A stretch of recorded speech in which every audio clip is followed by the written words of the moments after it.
Na hindi ako makapaniwala na I made like around 27,000 in just 15 minutes. Not just a seminar, pero it's a proven system with application. Kung gaano talaga nag-guide kami ni Coach Migs into aligning marketing and sales into one.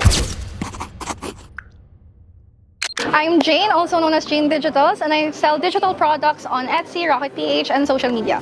Feeling ko napakaraming butas sa marketing and sa conversion. Like, ang daming leads, pero hindi ko maintindihan kung bakit nahihirapan ako mag-convert sila into sales. Na hindi ako makapaniwala na I made like around 27,000 in just 15 minutes dahil sa experience sa bootcamp. Literal na it's not just a seminar, pero it's a proven system with application, and hindi ako makapaniwala na talagang na-experience ko yun in just 15 minutes. So yun yung isa sa hindi ko makalimutan. Kung gaano talaga nag-guide kami ni Coach Migs into aligning marketing and sales into one. I would highly recommend Elite Bootcamp to business owners like me, especially those people na talagang nahihirapan in terms of marketing and sales. Pwede kasing maganda yung marketing mo pero hindi ka nakakapag-convert ng sales, or pangit yung marketing mo pero okay naman yung sales funnel mo. So those two things are very important, and dito sa bootcamp ka malilinawan kung ano yung mga possible na butas sa business mo in terms of marketing and sales. Grabe, as in.